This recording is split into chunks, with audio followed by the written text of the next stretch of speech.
Wabarakatuh. Subhanallah walhamdulillah wa la ilaha illallah wallahu akbar wa la hawla wa la quwwata illa billahil aliyyil azim. Subhanaka la ilma lana illa ma 'allamtana innaka antal alimul hakim. La ilaha illa anta subhanaka inni kuntu minadh dhalimin. Allahumma shalli ala sayyidina Muhammad wa ala ali sayyidina Muhammad wa manfa'na bima 'allamtana wa 'allimna ma yanfa'una rabbi zidna ilma warzuqna fahma. Para jemaah, para sadis, para hujah, mari kita mulai kajian pertama kitab takribnya. Bacanya wa alaihi. Bismillahirrahmanirrahim. Qala al-musannifu rahimahullah wa nafa'ana Allah fi ulumi fid dharain. Wa alaihi ayyul ladzi fatahu al-wuqufu, dan kewajiban atasnya, atas orang, maksudnya ay alladzi fatahu, yakni orang yang fatahu, yang telah luput kepadanya al-wuqufu, wukuf di Arafah, wajib atasnya al-qada'u, melaksanakan qada untuk haji gitu. Dengan sebab luput, ketinggalan, kehabisan ya, wukuf di Arafah, tidak melakukan wukuf di Arafah. Fauran, dengan segera, daripada tahun yang akan datang gitu. Kalau memang punya rezeki, buru-buru balik lagi tahun depan. Nah itu kalau misalnya ada orang yang haji yang luput wukuf di Arafahnya, maka dia segera tahallul ya, segera tahallul, membebaskan diri. Setelah itu dia melaksanakan pekerjaan umroh ya. Nah, setelah itu wajib baginya untuk mengqadha hajinya ya. Kalau bisa tahun depannya lagi, kalau ada gitu.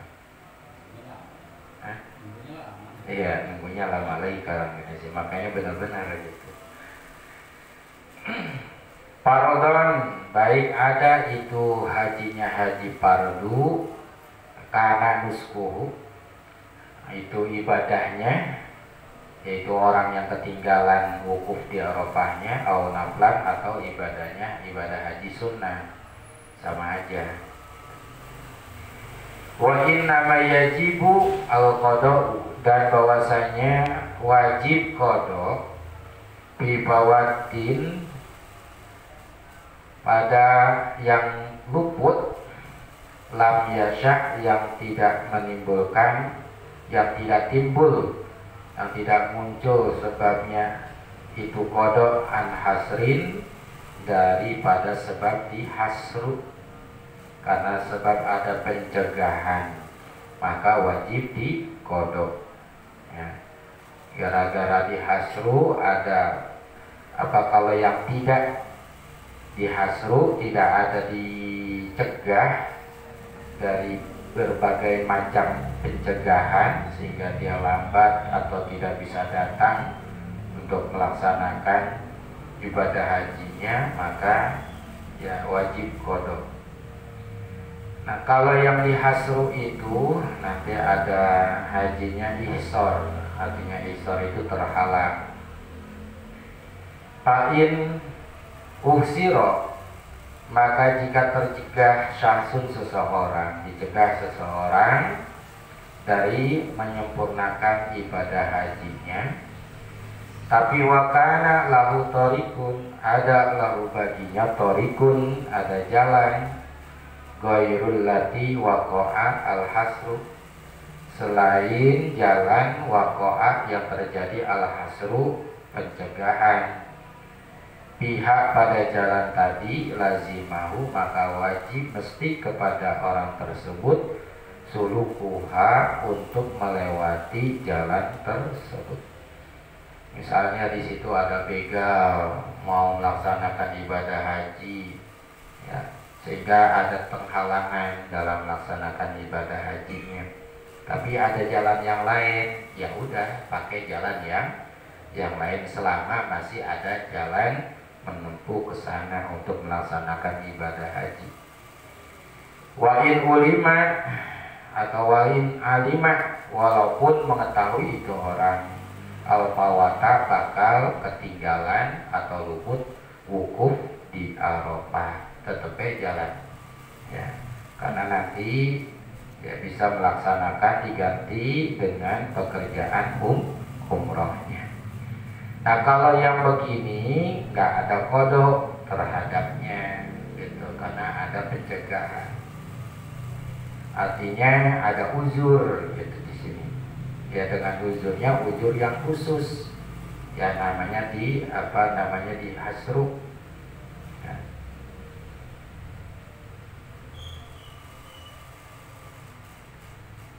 Fa'in mata, dan jika meninggal orang yang melakukan haji tapi dicegah, ada penghalang, maka lam yukdo anhu, maka nggak usah dikodoin anhu daripada haji isor tersebut, fil asohi, di dalam pendapat yang sahih. Jadi kalau yang gara-gara ditawan, di penjara, nanti isor kan banyak jenisnya ya, istri melaksanakan ihram haji kemudian tidak diketahui suami tahu suruh pulang, namanya isor gitu ya. Orang yang punya hutang udah jatuh tempo harus bayar, kata pemilik hutang pulang, isor juga itu namanya, ada penghalang ya. Ditawan ataupun dipenjara dengan tidak zalim dianya, nah itu juga isor namanya. Ya seperti Rasulullah SAW ketika berangkat melaksanakan ibadah ya umroh pertama kali ya, ketika sebelum Fatu Mekah, tapi terhalang, ada perjanjian namanya perjanjian Hudaibiyah kalau nggak salah. Nah itu kan ada isor yang tadinya udah mau masuk kecegat. Nah terjadilah mulai masuk melaksanakannya dengan perjanjian-perjanjian. Nah dipenaklukkan itu nanti ada isor, ada penghalang.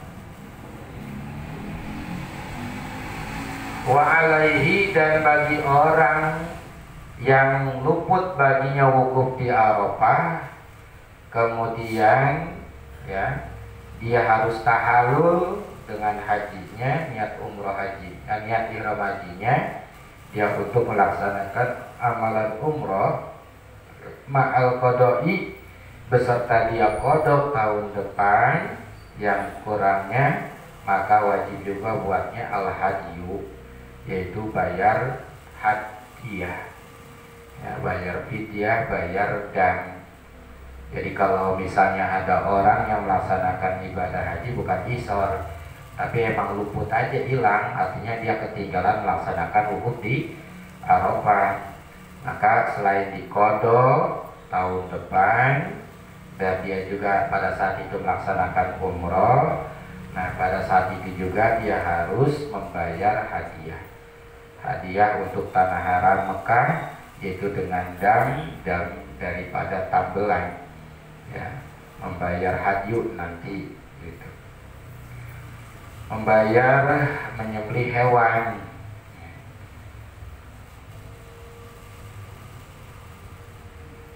Wa yujadu, dan ditemukan, didapati fi ba'di nusahi, di dalam sebagian teks, ziyadatun, ada penambahan. Wahya, penambahan itu adalah mantaro karuknan, barang siapa yang meninggalkan satu rukun, maksudnya rukun selain dari wukuf di Arafah, mimma, dari perkara, daripada rukun ya tawakofu, yang bisa alaihi, terhadap itu perkara, al-hajjul haji ataupun umroh, lam yahillah, maka tidak terlepas itu orang min ihramihi, daripada ihramnya, baik itu ihram haji atau ihram umrohnya, hatta ya'tiya bihi, sehingga dia melaksanakan terhadap rukun yang ketinggalan tadi, walaupun beberapa tahun. Jadi dia punya utang aja pada saat itu, misalnya dia kagak tawaf ifadah ya, rukun, misalnya yang rukun gitu, tawaf ifadah, kemudian nggak sa'i, nah, itu kan yang rukun. Ditinggalin terus baik masih ada dan harus dilaksanakan walaupun jenjangnya sampai beberapa tahun gitu. Itu tidak terlepas daripada ihramnya, sehingga dia melaksanakan daripada rukun yang ditinggalkan tersebut. Dan termasuk orang ini masih ihram aja gitu. Wala yuzbaru, dan tidak bisa ditambal diganti dari ruknu itu rukun yang ditinggalkan bidamin dengan bayar dan itu rukun. Nah yang rukun mah nggak bisa diganti amaga. Waman taroka, gimana caranya? Ya udah nanti labuda minal isyani bihi, mesti buatnya untuk melaksanakan yang ditinggalkan tadi. Waman taroka wajiban, dan barang siapa yang meninggalkan yang wajib min wajibatil haji, dari macam-macam kewajiban di dalam haji yang hukumnya wajib, seperti mabiti Musdalifah, mabiti Mina, ya, kemudian jumroh Aqabah dan jumroh yang 3 hari, di hari-hari tasyrik atau di 2 hari tasyrik, ataupun wajib dalam umroh, lazimah adamu, maka mesti kepada orang tadi adamu bayar, dan kalau yang ditinggalkan adalah yang hukumnya wajib gitu. Baik meninggalkannya karena sengaja atau lupa atau memang tidak tahu. Wasayati, dan nanti akan datang bayan udami, penjelasan tentang masalah macam-macam dam nanti di bab selanjutnya, pasal selanjutnya. Waman taroka sunnatan, barang siapa yang meninggalkan satu pesunahan min sunanil haji, daripada macam-macam sunnah di dalam pelaksanaan ibadah haji ataupun umroh, lam yalzamhu, maka nggak wajib kepada orang tadi bitarkiha, dengan sebab meninggalkan yang sunnah, syai'un, sesuatu pun. Ya dikodok kagak usah, bayar dam juga kagak usah kalau yang ditinggalkannya adalah yang sunnah. Nah, selesai daripada larangan-larangan yang dilakukan, yang diharamkan ketika sedang ihram. Faslun bi anwa'id dima'i al-wajibati fil ihrami. Faslun, bermula ini satu pasal bi anwa'id dima'i, di dalam menjelaskan macam-macam jenis-jenis dam al-wajibati, yang wajib fil ihrami, di dalam ihram. Nah sekarang kita ngejelasin tentang denda-denda dah, pembayaran-pembayaran gara-gara beberapa hal yang ketika dia sedang ihram. Dam-dam wajib di dalam ihram, maksudnya ihram haji dan ihram umroh, yaitu bisa jadi bitarki wajibin au fi'li haramin. Bayar dam itu 2 sebab. Pertama, dengan sebab meninggalkan yang wajib, ya. Yang kedua, au fi'lin haramin, atau melakukan yang diharamkan. Gara-gara misalnya yang dilarang motong kuku, dia motong kuku, ya. Dia nggak boleh menyambut bulu-buluan, dicabut, ya. Pakai wangi-wangian, itu kan berarti perbuatan yang diharapkan malah dilaksanakan. Atau meninggalkan yang wajib, seharusnya mabit menginap bermalam di Mina, tapi dia enggak. Seharusnya dia melempar jumroh Aqabah, ternyata kagak, misalnya itu, ya. Atau karena dia ini meninggalkan mikot makani pada tempatnya, ya. Meninggalkan mikotnya dan lain sebagainya. Jadi 2 hal yang menyebabkan orang bayar dam. 1, karena meninggalkan yang wajib, yang kedua karena meninggalkan yang diharamkan. Tapi di sini secara umumnya, ya, wadima'ul wajibatu, dan bermula dam-dam yang wajib fil ihrami, di dalam keadaan ihram, itu semuanya ada 21 dam gitu. Cuma kalau dibilang-bilang secara matanya, wadimahul wajibatu fil ihrami khamsatu asya'a. Bermula dam-dam yang wajib di dalam keadaan ihram itu ada 5 perkara ya, yang menyebabkan orang bayar dam. Ahaduha, salah satu dari yang 5 ini dam yang wajib ya. Pertama adalah adamu wajibu, yaitu dam yang wajib bitarki nusukin, karena meninggalkan ibadah. Ai tarki makmurin bihi, yaitu meninggalkan sesuatu yang diperintahkan di dalam ibadah haji ataupun umroh ketika sedang ihram. Seperti apa? Katarkil ihrami, seperti meninggalkan ihram, minal mikoti, daripada mikotnya. Mikot apa namanya? Mikot makaninya, setara awalnya. Ya, misalnya kalau orang Indonesia datangnya dari mana, biasanya diambilnya dari gelombang ya, gelombang 1, gelombang pertama, gelombang kedua. Biasanya kalau gelombang pertama ibadah haji itu biasanya di Hulaifah, tempat start awal tempatnya, atau di Bir Ali. Kalau gelombang kedua biasanya di atas awan sono, di Kornul Manazil, lagi di kapal suruh niat ihram kayak gitu ya. Itu kebiasaannya. Cuma nanti kan ada yang datang dari Madinah, ada yang dari Syam, dari mana, itu ada tempat-tempatnya. Nah, ada orang yang meninggalkan ya setara awalnya, gara-gara itu berarti dia meninggalkan yang wajib di dalam haji.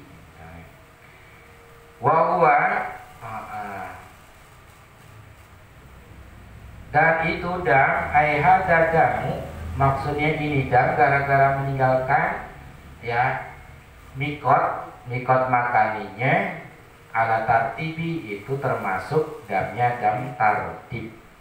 Apa itu dam tartib? Dam yang nggak boleh ngacak. Kalau mampu yang pertama, ya pertama. Kalau nggak mampu yang kedua, berarti yang kedua. Jangan sampai dam pertama mampu, dam kedua mampu, tapi dia pilih yang kedua. Itu namanya nggak tertib. Wajibu awalan, mana tertibnya? Kalau dia bayar dam gara-gara mikot, meninggalkan mikot, ataupun dia melaksanakan ibadah hajinya tamatu. Tamatu juga sama kayak orang Indonesia, itu udah bayar dam, bayar tuh. Haji kiron jenisnya itu udah bayar dam aja. Ya, kemudian juga meninggalkan mabit di Muzdalifah, mabit di Mina, tidak melaksanakan jumroh, atau meninggalkan tawaf wadah tanpa uzur ya, maka damnya dam tartib. Mana tartib? Yajibu awalan bita'ril ma'muri bihi, maka wajib yang pertama dengan sebab meninggalkan yang diperintahkannya, harusnya setara awalnya di mikotnya, tapi dia tidak lewat batas, maka wajib dam yang pertama, bukan pilihan, artinya memang harus ini yang pertamanya, yaitu satun, yaitu harus menyembelih seekor domba ataupun kambing. Kambing yang mana? Tujzi'u, yang mencukupi fil udhiyati, di dalam masalah korban gitu. Jadi harus bayar dulu menyembelih hewan kambing dulu gitu. Kambing yang mana? Ya sesuai kriteria korban, umurnya, fisiknya, semuanya. Fa'ilam yajid, nah ini namanya tertib. Kalau memang nggak mampu beli kambing untuk disembelih, fa'ilam yajid, maka jika mampu itu orang hak terhadap itu kambing ya. Kalau emang orang ini nggak mampu untuk membeli kambing aslan sama sekali, karena duitnya nggak punya, awajadaha, atau dia dapat ada kambing, cuma masalahnya biaziyadati ala saman misliha, tapi harganya melebihi daripada harga ya, harga standarnya itu naik 2 kali lipat, kambingnya bisa dimahalin. Ya udah, ngapain? Pasiamu asyrati ayamin, maka dia wajib melaksanakan puasa 10 hari. Jadi kalau nggak mampu beli kambing buat disembelih atau ada cuma harganya mahal gitu, maka dia pilih yang kedua, yaitu melaksanakan puasa 10 hari. Salah satu 3 hari ya fil haji dilaksanakan ketika keadaan ihram dengan haji. Tusanu di mana disunahkan itu 3 harinya dilaksanakan qobla yaumi arafah, sebelum hari Arafah. Berarti kan kalau haji tamat udah ketahuan nih, wah saya bakal bayar dam nih. Nah kalau bagusnya puasanya disunahkan adalah sebelum hari Arafah. Berarti sebelum hari Arafah kalau bagusnya di mana? Fayasumu, maka puasa yaitu ba'dal ihrami, setelah niat ihram haji, sadisa Dzulhijjati, pada hari ke-6 bulan Dzulhijjah, wasabi'ahu, hari ke-7-nya, wasaminahu, dan hari ke-8-nya. Tanggal 9 tinggal wukuf, berarti udah dibayar tuh yang 3 hari gitu disunahkannya.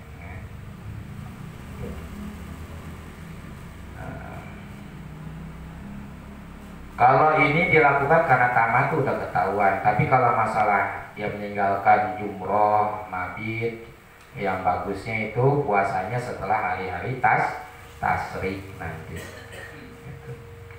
Kemudian yang 7-nya kapan? Wasiyam musab'atin, dan 7 hari ida roja'a ila ahlihi, kalau dia udah pulang ke keluarganya. Maksudnya kembali kepada keluarganya, wawat ini, dan dia udah sampai ke negerinya.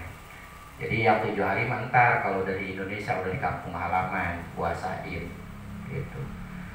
Wala yajuzu, dan gak boleh saumuha, memuasakan yang 7 hari tadi bi asna'i tariqi, di tengah perjalanan. Misalnya perjalanan dari Mekah ke kampung halaman 3 hari. Nah selama perjalanan dia puasa gak boleh. Nanti aja kalau di rumah baru puasain gitu. Kalau dipuasain juga maka nggak dihitung itu puasanya gitu. Wa in aradal iqamata, kalau dia menghendaki mukim, misalnya di Makkah, di Mekah, emang orang Indonesia tapi dia pengen mukim di Mekah, somaha, maka boleh dia puasakan yang 7 hari tadi, kan niatnya mukim di sono. Karena mungkin pengen dagang dulu gitu ya. Kama fil muharrari, sebagaimana keterangannya di dalam kitab Muharrar. Nanti kita teruskan walau lam yasum salasata fil haji. Gimana kalau pas lagi haji kagak sempet puasain yang 3 hari, boleh gak di rumah yang 3 harinya juga. Ya makanya yang berangkat ibadah haji kalau emang kagak mau berat puasa, duitnya banyakin. Apalagi yang tamat tuh pasti dia bayar dam gitu ya. Tapi insya Allah sih kalau itu mau dari kelola, artinya udah ini duit dam, ini duit ini gitu ya. Ya Rasulullah, salamun alaik ya Rafi'an.